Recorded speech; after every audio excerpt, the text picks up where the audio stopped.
Hi, Garance. Hi, Byron. How are you? I'm fine. How are you? Good.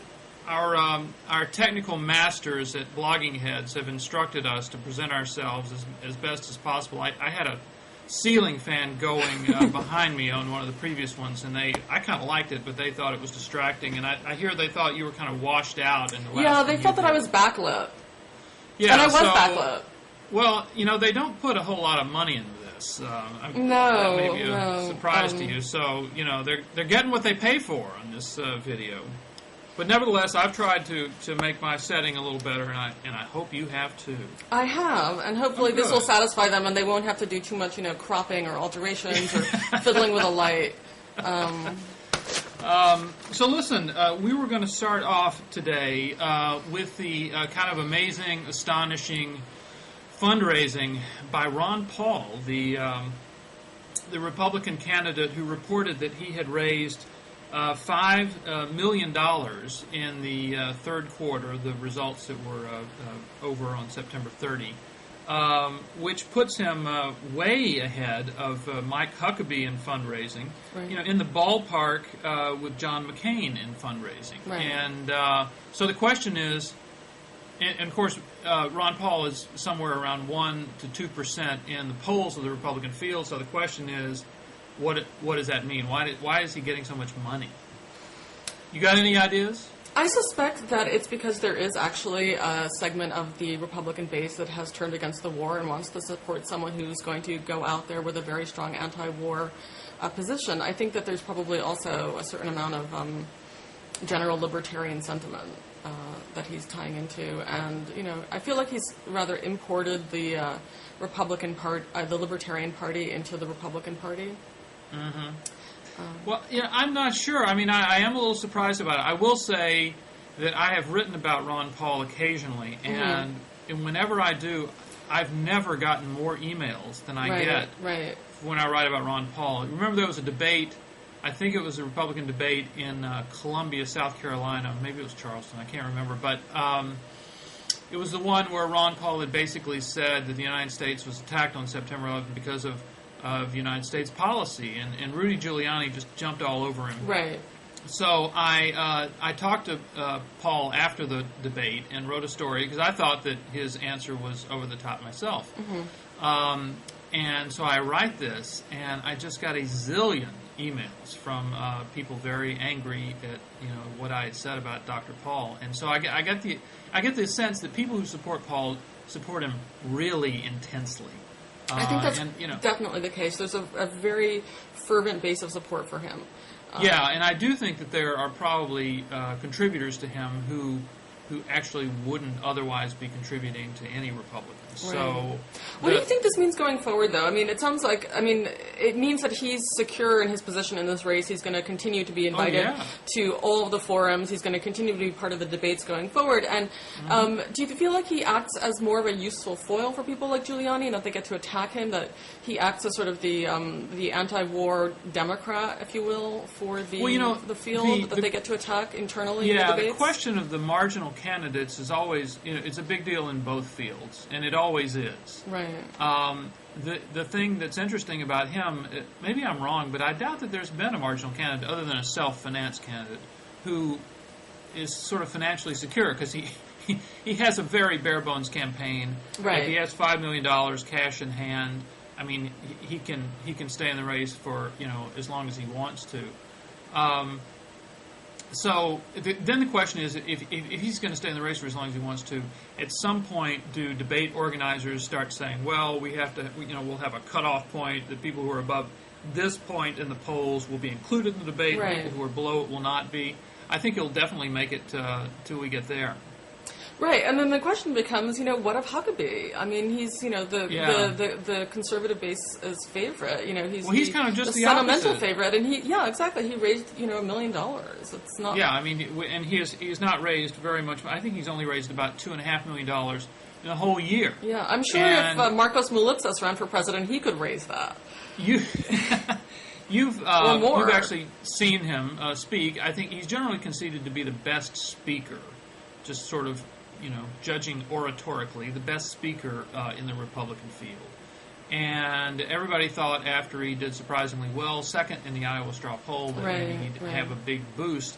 And these numbers show that he really didn't have he got more this last quarter than the one before, but it wasn't a huge boost from Iowa. So it's still a question. I think a lot of people think he is kind of angling for vice president. Yeah, I think he seems like the likeliest vice president candidate because he could work so well with Giuliani or with Romney, who seem to be the two main contenders at this point.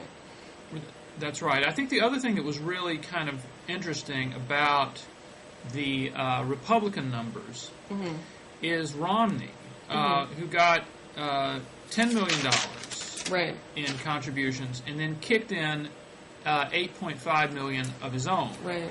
And then he said that he reported that he had, I believe, $9 million in cash on hand. So if he's got $9 million in cash on hand, and he has put $8.5 million into his campaign this last quarter. I mean, you can do the math. He would be virtually broke without his own contributions. And, of course, in the past, he's put, I can't remember, but a significant number of money, several $1 million into his campaign. So which means that up to this point, he has spent several $1 million more than he has raised.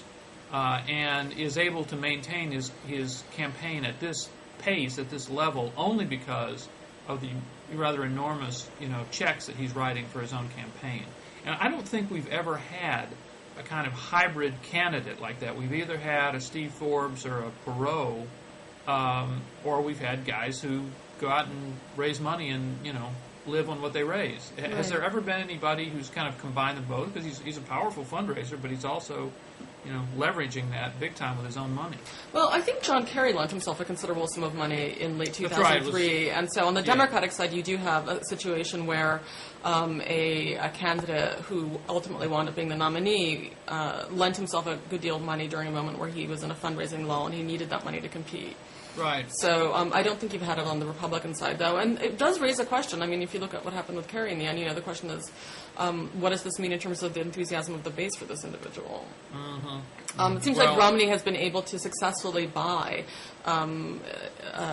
majorities in, or at least winning a lot of these different contests. And because he has the money, he can come in, and a lot of the Republican contests early on, these straw polls are set up so that you can... They're supposed to be bought. You're supposed to organize people and pay for their tickets and bust them in and all of that stuff. So it really rewards people who have more money. Well, that was the big deal about the Iowa straw poll, that he had paid, was it $35 you had to pay to get in? Yeah. And that he had bought zillions of tickets, and it clearly just mathematically... and he also bussed people in for the CPAC straw poll earlier in the year, and in South Carolina there was questions about this as well. And he's ended up paying for people to come to these events and vote for somebody else. I think it's pretty clear, isn't it? I'm sure some of them voted for other people, but yeah. By the way, enough of them have voted for him. I think the last time I saw you was in Iowa at the straw poll, and I believe you had plans to sort of move to Iowa for some period of time. I was just out there for 3 weeks. I think the last Blogging Heads I did, I sort of went over my Iowa sojourn, and I'll probably be going back for some chunk of the coming months, but, Oh, really? So you've come back with a deeper understanding of what's going on out there, right? I believe so, yes. And a deeper understanding of how little the things that we talk about on shows like this one make any kind of difference out there. Well, you filed some very good stuff from out there, actually, on your blog, the Garance. Yes, thegarance.com. Exactly. Okay, now the next thing we're going to kind of segue into out of this Republican field was this meeting that was held in Utah recently of the Council for National Policy. Right, the very secretive council that shall not be named. It's something that excites sort of tinfoil hat enthusiasm in some parts of the right, but it is a group of social conservatives who meet. And apparently at this meeting, there was a breakaway meeting of a smaller group of people in this Council for National Policy that included James Dobson of Focus on the Family, and Tony Perkins of the Family Research Council, and Richard Viguerie, and some others. And the stories that came out of it were that these guys were so unhappy with the prospect of a Giuliani candidacy that they were looking into a third-party candidacy. Right. Because they didn't want to have a nominee who was pro-choice and who was as tolerant of gay people as Giuliani has been. Well, if you look, I mean, I suppose gay rights are part of it. I don't know if you saw, Tony Perkins was on Hardball, I think, a few days ago, and he was on, and also on was Representative Pete King, who was speaking on behalf of Giuliani. But it became clear from Perkins, I mean, that it was, I mean, abortion was the whole reason for this. I mean, it was the total driver on this, and he made it clear that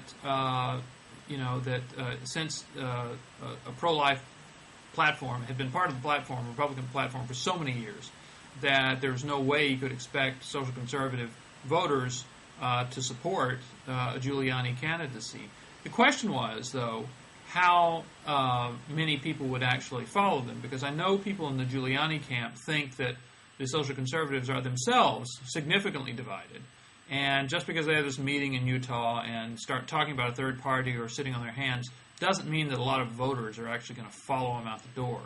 And indeed, some of the names that got thrown around for third partyhood, like Alan Keyes or Roy Moore, are not, serious considerations for a national candidacy. So, it seems to me, I don't think that they really have any place to go right now.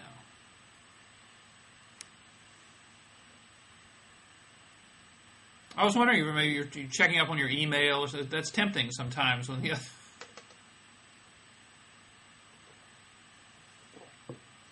Oh, okay.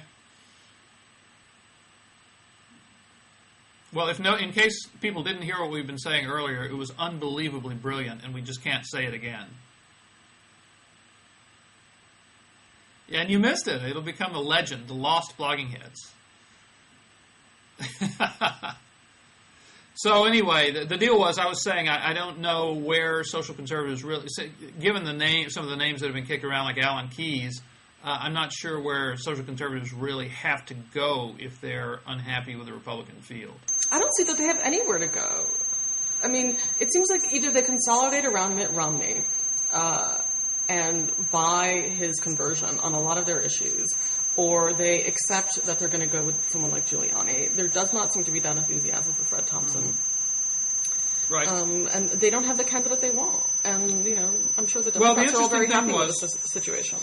The interesting thing on Hardball, which kind of supported things I've heard in other places, Pete King was trying to say, look, Giuliani supports the Hyde Amendment. He would appoint conservative judges to the court. All of these things. And Perkins was saying, well, those weren't always his position. And Pete King said, well, but they're his position now. And Perkins said, well, we just don't accept that. But then when the talk came to Mitt Romney, and Pete King said, well, look, Mitt Romney was pro-choice until just a few years ago. He's changed significantly on his position. Tony Perkins said, well, those are his positions now, meaning that he could possibly accept those. So I think what's going on is a phenomenon that's well known among pro-lifers, which is people who are strongly pro-life, who vote mainly on that topic, have been disappointed by a number of politicians in the past. They don't really trust any of them. But there's the other thing is, you don't have to trust this guy. You just have to feel that you've gotten him in a box so that he has to go along with you on the policy issues that matter to you. And they may think that about Romney, that Romney is perfectly So this is all just a big power play.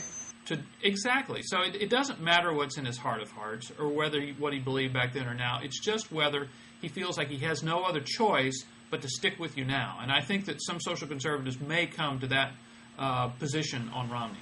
I'm extremely skeptical that the social conservatives are going to be leaving the party and consolidating behind a third-party candidate, because no, they don't have anywhere to go. If they do that, it will be demonstrated for once and for all how small their base of support is.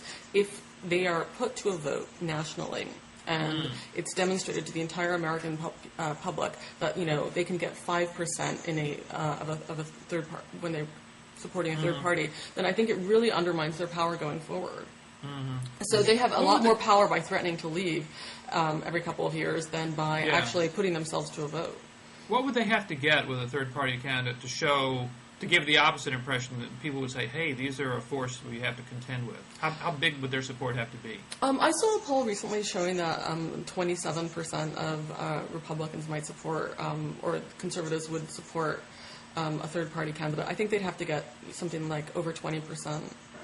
20% of the Republican base or the electorate?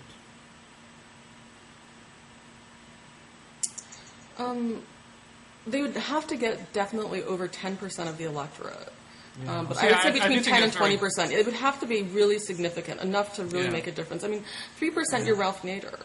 You know. Yeah, I do think that 5% you're a little bit better than Ralph Nader. I mean, and nobody's going to take you seriously, and you'll just be marginalized the next cycle.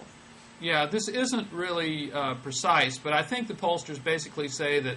Tell me if you've heard different, but between like 9 and 12 or 13% of the voters are single-issue voters on the issue of abortion, and that includes the people who are single-issue pro-choice.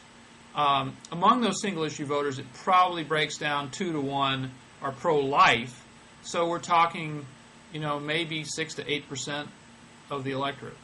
Now, of those people who are single-issue voters, I mean, the bet that Giuliani is making, and he may lose, is that those voters also value national security so much, and they're going to view him as the best national security candidate, that they'll put aside their concerns on other things and vote for him. There might be some of those who do that. But even, I think, if you got a full turnout of the people who are single-issue voters on the pro-life issue, you might not get a big enough vote on a third party to I guess, hit that wow moment that you were talking about. Yeah, it sounds to me from the numbers that you're putting forward that this is why they're just never going to leave. I mean, they don't have the numbers to leave and make a big enough splash where they're anything but a fringe group. And it would be a self-marginalizing act for them, and I don't see any reason that they'd want to do it. It's much better to threaten to leave and demand that people sort of pay obeisance and fealty to them. Now, one side issue on this is the relation of Fred Thompson to the social conservatives. Right, and you wrote about this earlier this week, about how he told Sean Hannity that... Exactly. A lot of social conservatives have looked forward to Fred Thompson as perhaps the candidate that they could really get behind. And I think that that's probably still the case, because no matter what the pundits say about Thompson... And the pundits all seem to think he's dead in the water. He's doing very, very well in the polls. And so if he's dead in the water, nobody has told the voters yet. Right. But he has had this issue with James Dobson, head of Focus on the Family. Dobson, a few months ago, had said that Thompson was not a Christian, which apparently didn't sit well with Thompson. So the other night, Thompson and his wife Jerry appear on Hannity and Combs on Fox. And so Hannity brings up this Dobson stuff. And first of all, Thompson describes Dobson as, quote, a gentleman who has never met me, who has never talked to me. I've never talked to him on the phone. I did have one of his aides call me up and kind of apologize the first time he attacked me and said I wasn't a Christian. I don't know the gentleman. So anyway, he goes on in that light a little bit. And then Sean Hannity asks, he said, well, would you want to have a conversation with Dr. Dobson? Do you think that might help? And Thompson says, I don't particularly care to have a conversation with him. If he wants to call up and apologize again, that's okay with me, but I'm not going to dance to anybody's tune. Now, just kind of feeling out people about this in the past couple of days, I've gotten a pretty positive reaction from Republicans about this, even people who you would consider social conservatives.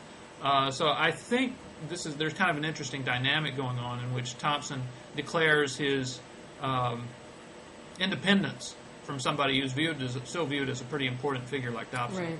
A kind of a sister soldiering on the right, in a way. Yeah. I mean, I think people are kind of... a number of social conservatives can't quite figure out what it is that Dobson has against Thompson. I mean, Dobson has been a little bit over the top in his criticism of Thompson, and it doesn't make sense. I mean, you can say Thompson doesn't really light your fire, and you don't think he'd be the best candidate, but I don't know why Dobson has gone after him in that way. But that's another interesting dynamic. We're talking all about Republicans and the right today. Yes. But we're going to keep doing it, I guess. I don't know why that happened, but well, I think it's because I'm talking to you, and I sort of asked, I think it's also sort of interesting what's happening with them right now. The field is so confused on the right. Well, yeah, and you've on the other side, we'll get to it later, but the other side, you have this kind of one juggernaut and then everything else. So we could talk about her now. Huh? Or we could talk about her now. Should we talk about her now? We can do that. About and her then now. Why don't we do that? Because we've been talking about presidential politics, and we'll stick with presidential politics and go to Hillary Rodham Clinton, who was at, 53 in the latest Washington Post poll? Is that the right number? Yeah, I think once you have a lead of that magnitude, once you're at a majority, and it actually means something in a national poll. I recognize that Iowa is still basically a three-way tie, and that there's a lot of ground game stuff that's going to happen there that's going to unfold in ways that we can't quite predict right now. Mm-hmm. But I do think that there's a consolidation that's happening, and you saw that in the fundraising this quarter also. I mean, everyone said after the first quarter, her donors are maxed out. They donated the maximum. That was the low-hanging fruit. She has nowhere to go but down, and she's kept going. Mm. And who is she getting now? She's obviously adding people. So who are they? I think some of them are probably people who've also donated to Obama, who are hedging their bets at this point. Mm-hmm. She has made a major effort to get more women donors, and she probably has more women donors than anybody else. Women are historically underrepresented as major donors, but there are networks of professional women that she's been tapping into and has been targeting. So she's been trying to expand the pool. I mean, John Edwards was kind of caught with his reliance early on the trial lawyers, and then this quarter he's got many more smaller donors, which is good for him because then it will allow him to gather a greater amount in matching funds when he eventually gets the public matching funds in January. Now, as the resident Iowan in Blogging Heads, now I believe the Real Clear Politics average of polls in Iowa has Clinton up by a couple or 3 percentage points, I think. So she's doing still better. Effectively a three-way tie because it's really hard to tell on the ground how that's all going to suss itself out. Mm-hmm. But that is actually an improvement for her in recent It is an improvement for her. It is. But you have to remember that nobody started any kind of negative campaigning yet. That the real campaign is just finally getting going. And I don't think we're going to be seeing a huge amount of negative campaigning from Obama. I don't think it's going to be his style. I know, but I mean, his style is to organize on the ground and around this message of coming together and changing. But he's in the same place he was 9 months ago, though. I mean, doesn't he have to change something? No, what Obama really needs to change is he needs to figure out a way to appeal to non-college educated voters, because if he can't even do that in Iowa, there's no way he can do it nationally in a general election context. Like, that's his single most important thing that he has to figure out how to do. It seems to me that every 4 years you have somebody come along who thinks they can run a really different kind of presidential campaign. Yeah. And it doesn't really work. Yeah, I mean, Ron Brownstein wrote about this in the spring about, the Democrats' poets versus their pragmatists, and there's always the insurgent candidate who appeals to the party's elites and the college-educated, and it's easier for them to raise money, because they're appealing to people who have more money to begin with. If you're trying to raise money from college-educated people as opposed to trying to raise money from a combination of very wealthy people and the working class, it's actually easier to get large amounts of money from the college-educated. Mm-hmm. So, do you see? Do you see the dynamic? If the dynamic continues, perhaps in Iowa, Obama could easily lose Iowa and New Hampshire, and then probably South Carolina, right? I'm in this sort of weird position where I'm having trouble seeing how any one of them wins Iowa, but I know that one of them is going to have to do it. But they've all really... one of them will win. One of them will win, but they've all sort of blocked each other reasonably effectively so far. South Carolina is an interesting case because Obama has done massive voter registration of African Americans out there and has done this tremendous organizing through the churches out there. And I think that South Carolina is going to be a real contest between Clinton and Obama. Because of Obama's organizing on the ground there. Mm-hmm. What's most fascinating to me is the way Edwards is doing so poorly in South Carolina. It's the state where he has his highest negative ratings. And there's no evidence anymore that he has any additional benefits in the South as compared to Obama or Clinton, which is staggering considering, who he was the last election. Well, he did win South Carolina in 2004. Yeah. Was that the only one he won? It was certainly the first one he won. It was the first one he won. Yeah, and... and a very large percentage of the Democratic electorate in South Carolina is black, like 51% or 50. It's not 50. It's more. It's not 50. Is it 40? Like 40? It could be 40. It's around 40. Yeah. So it's really big. I think the interesting thing to me has been, so far in the polls at least, Hillary Rodham Clinton's support among blacks in South Carolina. Right. Which especially black women, older black women. So it's been pretty significant. So, I mean, I don't know. If she's consolidating, she's probably consolidating South Carolina too, don't you think? Yeah. Well, I mean, it's impossible to predict how exactly South Carolina is going to go because there's going to be so many momentum effects coming out of Iowa and New Hampshire going into South Carolina, and then there's also Nevada wedged in there. However, I think that Obama's strength on the ground is going to continue to be a factor there, regardless of whatever kind of momentum effects you see. And so the question is, what happens with Edwards right now? I mean, Edwards was in this sort of interesting position where I thought he was actually kind of poised for a bit of a comeback, but his decision to take public financing, even though it's not a story in Iowa yet, it's not something people are really talking about out there as far as I'm hearing. You know, if people choose to make it into an issue to raise questions about his electability in a general election contest, I think that will be it could have a significant impact. And then the question becomes, who gets Edwards' support? Does that go to Obama, or does that go to Clinton? Does that go to, Richardson, Biden? Well, but isn't this a case, especially since he seems to be a much more emotional candidate this time around, isn't it the case that he can actually stay in, at a fairly low level, he can stay in the race for quite a long time? And then if he does that, one of the things he does is deny Barack Obama kind of a clean shot at Hillary Clinton's. But I get the impression with Edwards that this time around, it's very emotional for him and for his wife. Yeah. And I just don't see them kind of bowing to practical reality really early on in this. Is that a crazy idea? Well, I guess I sometimes wonder what they're trying to do. I mean, is it better for Edwards if he? I mean, the real position that nobody wants in Iowa is third. Second, Obama can do with second, Clinton can do with second. The real position no one wants is third. And so if Edwards thinks he can come in first or second, with Obama also coming in first or second, then that creates, a real a blow to the Clinton campaign and to her sense of inevitability. Because of the way the delegate counts are, there's always these sort of jumps from the actual voter preference numbers going into the caucuses to the delegate percentages coming out of them. So, maybe Edwards and Obama think that it would be easier for either one of them to run against the other than to run against Clinton.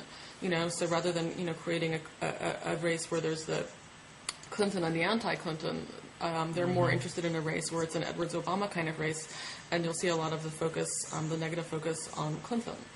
Now let me ask you the exit question on this Democratic stuff. Obviously, Clinton is in a huge lead now. Nationally, and, some people will say, well, just remember Howard Dean. He was the front runner back then. On a scale of 1 to 10, as John McLaughlin would say, with 10 being, I guess, mathematical certainty, is there any chance that Hillary Clinton could fold like a deck of cards like Howard Dean could, and at some time in January or February we could be talking about how strong she seemed, and then when the votes came in, poof, she went away. Is there any chance that could actually happen with her? I think the only thing that can derail her campaign, there's not going to be an internal collapse. I mean, she doesn't make verbal gaffes in the same way that Howard Dean did. Her campaign is much more orderly than Howard Dean's campaign is. It's very methodical. She's got a lot of professionals working for her. She's got Iowans on the ground. She's not going to be sending, young kids from God only knows where around to, ask older Iowans to come out and caucus with the orange hats. None of the campaigns are making Dean-like mistakes this cycle. Not Obama's either, and not Edwards, although Edwards is probably closest to the one that might, now that Joe Trippie's increasingly important in it, because he, of course, ran the last one. So, but for Clinton, it would have to be some kind of external event or some sort of major news story that would call into question her judgment or her values. And I think we can all, imagine what such a story could look like. And I don't know that there will be any... Might it involve her husband? Well, we'd be lying if we did not say that we heard speculation and have been hearing speculation for several years. Right? I mean, you've heard stuff. I mean, everybody posits something, but nobody has anything that I've seen. Now, if something comes out, then there's a question, On the other I think hand, what we're saying is, just to say a little more openly, is that if there was some sort of girlfriend problem, that would put Mrs. Clinton in a really, really tough position of how to handle it, not only in her personal life, which would be, a serious issue, but also in her campaign and how to handle it politically. Isn't that what we're talking about? Right, and it's possible that there might be Republican candidates who have similar problems. Yeah. I mean, well, look, Rudy Giuliani's personal life, I was talking to a prominent social conservative today who was, giving me as good a rundown on Rudy Giuliani's personal life as any of his Democratic opponents could give you. So, look, that's going to, if Newt Gingrich had gotten in, his personal life would have been a big deal. So dare I ask what you heard? Dare I ask what this man was telling you? No, but, Will you be publishing that in the pages of National Review? It's a repeat of most of the things we already know, the rap against Giuliani. And you're going to hear it a lot more if he continues to do well. Yeah. On the other hand, I will say the one thing about Clinton is, I went to the Clinton Global Initiative in New York last week, and I think people are massively overestimating the loyalty the Democratic base has towards Bill Clinton and how much people adore him and how good he is, how much better he is than anybody else in Democratic politics. And people are overestimating. No, they're underestimating it. They're underestimating. I think that he could have a really powerful impact in January if he went out to Iowa, for example. I mean, reasonably, if there's... I was hoping you were going to be counterintuitive there for a moment and say we were overestimating, but I understand what you're saying. No, I actually think we're underestimating it. It was weird watching him. He's able to bring values into the conversation about policy in a way that I don't think any of the present candidates are really able to do, including his wife, in exactly the same kind of way. And watching him, I had the thought that I had the first time I saw Obama speaking, which is that these are the two men in politics who have the most organically in common stylistically. And I almost wish that Obama were running a different campaign, one that allowed him to be more Bill Clinton-esque rather than the one he's running right now. Do you think Democrats view Bill Clinton, view it as an asset, as a good thing, because they think Bill Clinton might be kind of a co-president or at least a very close counselor who would play a big role in her presidency? Do you think they A, think that's going to happen, and B, think it would be a good thing? I think he is a strategic advisor to her currently in the campaign. Right. And it's quite an advisor to have. He's done it twice and knows how to do it. And none of the other candidates, but David Axelrod versus Bill Clinton as your presidential counselor. But I mean in the White House, as she's actually a president making decisions every day, do you think they would want him there as part of the decision-making process? I don't think so, and I think he said that he doesn't want to play that role either. Right. I think the polling data that came out recently... I'll do whatever they asked me to do. Yeah, and the polling data that came out a couple days ago in the Washington Post said, I thought fairly clearly, that people saw him as a net asset to the campaign, and they also... That's right. And they felt that, her presidency would be different from his. And I actually do think it would be different from his. In what way, by the way? Well, it's a very different period in time, and she strikes me as a politician who... is amenable to shifting her position so as to work with constituency groups. And the constituency groups that exist in the Democratic Party today are very different from the ones that existed when Bill Clinton was elected. I think the progressive movement is much, much stronger. And I think you've seen that over the course of her campaign, that she has shifted from what had been a sort of hostile adversarial relationship with some of the blogs to really recognizing them and then standing up for MoveOn during this most recent controversy. And Bill Clinton standing up for them as well. So that, they recognize where the power bases in the party are and they will listen to people. Because that's what I hate to venture into substance again, but do you think she would be tougher on defense and national security issues than he was? I think it's very difficult to compare the two periods in time. They're very different. She's going to be inheriting gigantic mess in Mesopotamia. And he happened to be elected during the one moment where we thought we'd suddenly been liberated from history and from having to care about international issues. And he wound up being quite tough, actually. Not as tough as some people wanted when it came to, intervening on behalf of Bosnian Muslims. But I have the sense that she's tougher. Maybe I'm wrong. I think she certainly comes across as a little more steely than he does, and that's probably because she's had to deal with a lot more sort of viciously personal attacks. And I think when you're a woman in politics, it just comes across differently. And so she sort of had to transcend herself. And so if sometimes you don't really see herself in things, it's because there's no way to be who she is without having transcended herself in a way. Well, for whatever reason she would do it, I hope that would be the case should she end up being the president. But I don't really know what toughness means from a specific foreign policy perspective. I mean, if we're looking at Iraq or Iran or... Well, you know what she said politically? When you're attacked, you have to deck your enemy. I thought that would be good in foreign policy. I hope if she's president, I hope she follows her, she puts... I can't imagine that Al Gore would have been any different either, in office in terms of decking the enemy after we were attacked on 9/11. I mean, I'm quite certain that...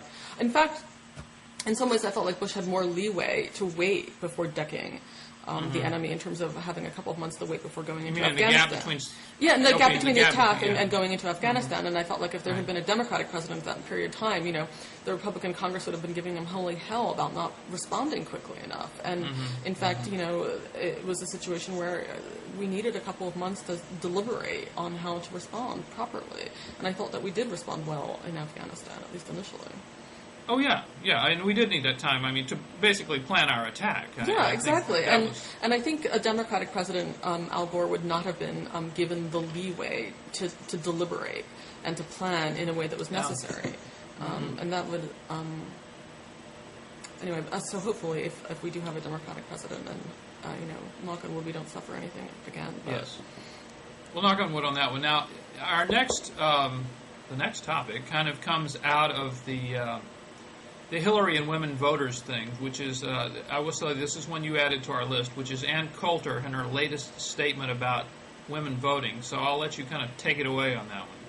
Well, it's just, Ann Coulter being Ann Coulter, and she was interviewed for her new book, and she basically said something that she's been saying apparently for several years, which is that she feels that if women were not allowed to vote, there would never be another Democratic president, and this is sort of a personal fantasy of hers, a pipe dream of hers. And I just thought that this was sort of an outrageous statement, and we're in a time where everybody's making to-dos about outrageous statements, accusing other people of saying things that are over the line. This particular statement struck me as the kind of thing that if you mailed it to a number of women voters, it would be outrageous enough to them that they would get themselves to the polls.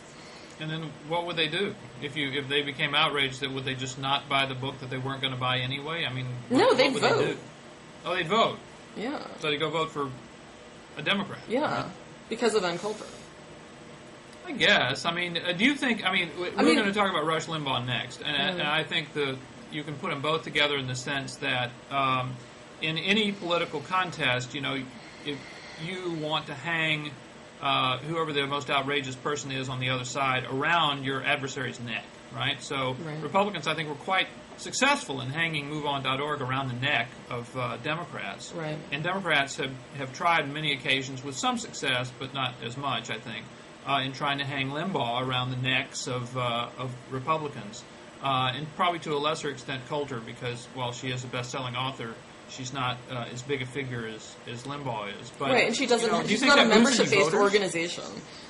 She's not a membership-based organization like MoveOn. Well, yeah, but do you think that moves any voters anyway?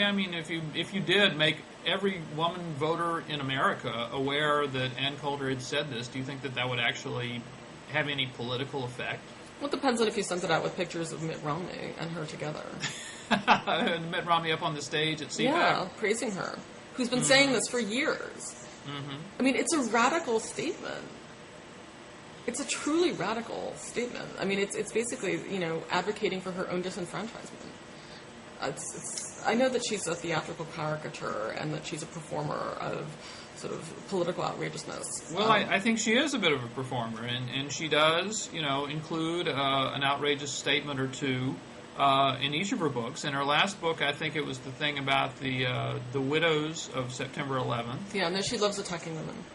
And, she's probably not alone in that. Women, No, I'm quite sure she's not alone in that. Well, like Jane Hampshire of Fire Dog Lake, the left blog, has, been particularly rough on some women.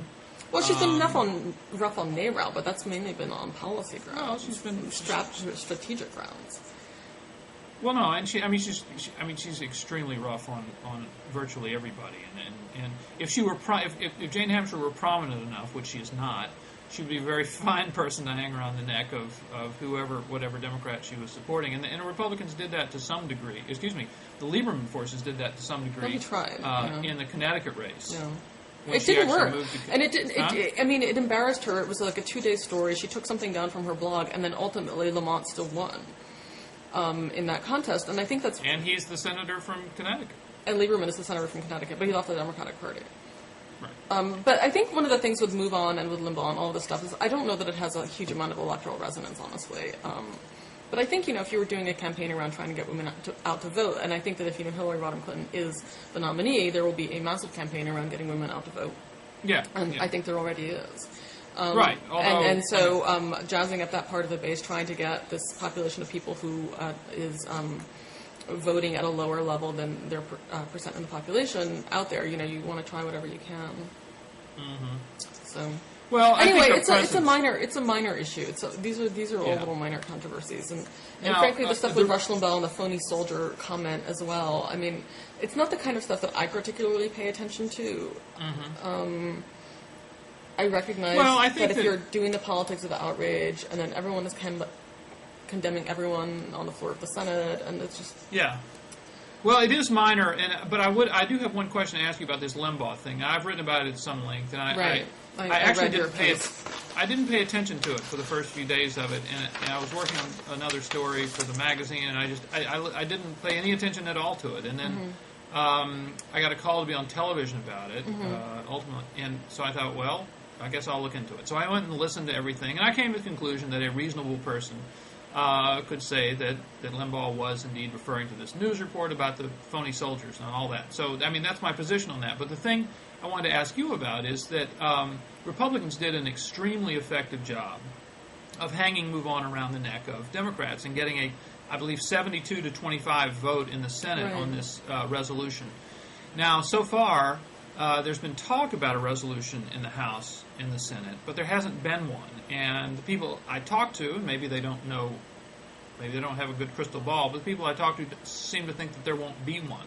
And I do detect a certain amount of anger in the lefty blogosphere that, obviously the big thing is Democrats have just been ineffective in trying to stop the war and get troops home faster. They've been ineffective in that. And now they can't even though they're in the majority, they can't even pass a resolution condemning Rush Limbaugh as payback for that one that got passed on MoveOn.org. I don't think it's fair to say that they can't pass a resolution. If nothing has been introduced, it's not fair to say that they can't pass a resolution. Well, they're the majority in both houses. Maybe they've decided tactically that they don't want to pass a resolution because it just validates that's right. him. And it just validates him, and they're playing from a different playbook. And they'd much rather focus people's attention on the president's veto of the S-chip legislation. And there's a massive organizing effort now to flip Republicans by October 18th to override that veto. And so I understand that. All of these groups MoveOn and AFSCME and SEIU and all of these different groups are coming together, and the AFL and coming together to do this, very targeted campaign on S-chip to get Republicans to flip on this. This is a Democratic priority, and that's the kind of thing I think people want to be focused on, the fact that the president has vetoed this health insurance bill for children. Well, I think that Democrats can walk and chew gum at the same time. I'm not suggesting that they should. Right, but I suspect nothing in recent events has made that a new opinion for you. Huh? I don't think that recent events have made that your sudden new opinion. I mean, I suspect you've thought that for a long time, right? That they can walk and chew gum at the same time? But time? they can't do it, right? Well, I don't know why they can't do that. I mean, first of all, in the House, the majority can do anything it wants. Right. In the Senate it's harder, but my feeling is I don't see why they couldn't. Obviously, S-chip, or children's health insurance, is a bigger priority for Democrats in Congress than Rush Limbaugh is. There's no doubt about that, but I don't see why they can't do both. And I like I said, just reading a few of the blogs, I've gotten the impression that there is some frustration with them for Republicans realizing that this is all political warfare, and when MoveOn.org makes what Republicans and a lot of people view as a tactical mistake, Republicans can capitalize on it, and then when Limbaugh makes one of these outrageous statements that he's made before, the Democrats just either they're afraid or too timid or distracted or whatever to go after it. I don't think it's that they're afraid or distracted. I don't think S-chip is a distraction. I don't think the fight for that is a distraction, and I don't think the fight to try and change the president's course on the war is a distraction. I think it's the reason that they're in office.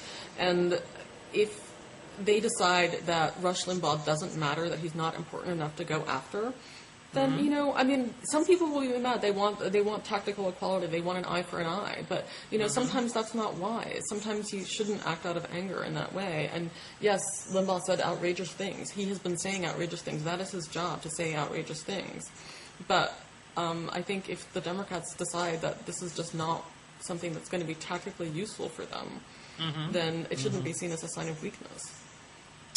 All right. Well, I think, I kind of disagree with you on that, because I think tactically it probably would have been smart for would have made their base happy to do this, and of course they could still do all the S-chip stuff. Right, but you have to remember that the bloggers are not the base. The bloggers are a small part of, a very vocal part of one segment of the base. Mm-hmm. But it's not like the base would be opposed to it, is it? I mean, would the base be angry that Democrats had condemned Limbaugh? Probably not. Okay. So anyway, we'll disagree on that one. I believe we have just dashed through our topics. And, the next news, I think the biggest next news event is, in the race at least, the presidential race, is going to be the Republican debate in Dearborn, Michigan on Tuesday. It'll be the first debate that Fred Thompson takes part in. So yes, we'll that will be see fun. him. And I'm planning to go. I don't know, are you planning to go there? No, I've decided I'm not going to cover debates. Oh, well, a number of people decide to not go to the debates, but I still find them useful going. Yeah, no, I'm sure they're useful, and it's fun, and you get to talk to people afterwards, and you get there's a certain amount of source development that goes on, and there's a certain amount of the spin room stuff that's entertaining, and, if you're writing a color piece or whatnot, I just feel like journalism has changed so much since the last cycle that at this point, the kind of magazine writing that, people used to do coming out of debates is not, it's all done already within like 18 hours after the debate. Well, that's right, and I cover them actually and just write for our website. So right, whereas I can just live blog it for the website as well, and so that's how we do these things now, right? And to do the live blogging, then you don't really need to be there, because the reason to be there is if you're going to be writing some kind of like a longer narrative with color and details and so on. But like now you have the New York Times and their caucus blog, and so they flood the zone, and suddenly all the color is already used up, within 6 hours of the event occurring. And so what are you supposed to do? If you're writing a longer think piece, and if you're going there to the debate for part of, I think, reporting on a particular person for a longer story, I think it's still useful. But otherwise, journalism. I guess you stay home and order a pizza. Political journalism has really changed since the last cycle. It's been really fascinating. You want to hear my little spiel on this? Yes, please tell me. Okay. Well, the thing I noticed is that it used to be the case that you would have the next day story after a debate or an event, and then you would have and that story tell you what happened. You'd have Dan Baltz tells you what happened at the debate, what was important, and then the next day you would have an analysis piece, or maybe you'd have an analysis piece at the same time. Now, the next day story comes out within 3 hours of the event. Right. All of the sort of color and analytic stuff that used to get rolled into these longer weekly magazine pieces is dispersed onto blogs. And then you're having people who used to just do straight news reporting doing a lot more analysis as well for their websites. And so I feel like the certain kind of magazine story has been really, its space has been really narrowed. So unless, there's room for really long form pieces, really in-depth pieces, and then it's just a lot of super quick stuff. But the sort of intermediate ground I feel like is disappearing. Do you feel that? Well, I don't completely. I agree with you that the nature of this whole thing has changed and it's all speeded up tremendously. I personally don't get anything out of what most people do is live blogging debates. I just don't get anything out of it. Yeah, no, I agree. Because you're watching it. Exactly, and the transcript is there, and you don't even have to watch it as it's happening because the whole thing will be on some, YouTube clip or on the news site where you can just watch it at your leisure, at 11 o'clock at night instead of at 7 or something. So I think the only reason to be there is for the spin room afterwards. Right. And dealing with people beforehand. So I think it's a good idea, and I don't go to all of them at all. Right. But I think it's a good idea to show up occasionally. No, absolutely, because it's about developing sources and sort of long-term relationships with people, and also it's also for quotes for the next day. I mean, no, it's true. Generally, it's true. I'm watching this debate. I'm trying, as it goes on, I'm trying to think what is newsworthy out of what I'm hearing. Sometimes I'm right, sometimes I'm wrong, and then I can actually ask people about it afterwards. And the thing I think is important, and I'll write a story for National Review. I don't blog it as it's happening. I'll write a story for the website for the next morning. Right. And I really try to concentrate on giving them quotes and opinions and things that they didn't hear in the debate, because I figured anybody who's reading my story on National Review Online either has seen the debate or they've seen debates like it, and they don't want to recap. So, I think that it's still valuable to go to them, although I realize that the very nature of covering them has changed, absolutely. Yeah. So that's my feeling about that. Well, have fun when you go, and I will be interested to see what you come up with afterwards. And interested to see how Thompson performs as well. Yeah, we'll see if there's any news. Yeah, who goes after him? Does he go after anyone? Yeah, it'll be it will be interesting, because the only time that I'm aware of that he's appeared on stage with any other candidate has been, I was actually there in Philadelphia. There was an event in Philadelphia, and he spoke, and Mike Huckabee spoke. And talking to audience members afterwards, and these are all well-connected political types from various states. There were, the Attorney General of this state, or a state senator from this state, heavy on the South and the Midwest.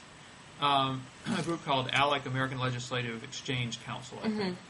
And the consensus among them was that Huckabee had just run rings around Thompson, had done much, much better than Thompson. So I think it's going to be interesting to see for the first time him up against all of them. Yeah, definitely. It'll be really interesting to see that. On the other hand, I think it might be a good format for him, with a couple of good laconic put-downs, and also he's going to be taller than everybody else, so I think that'll look good.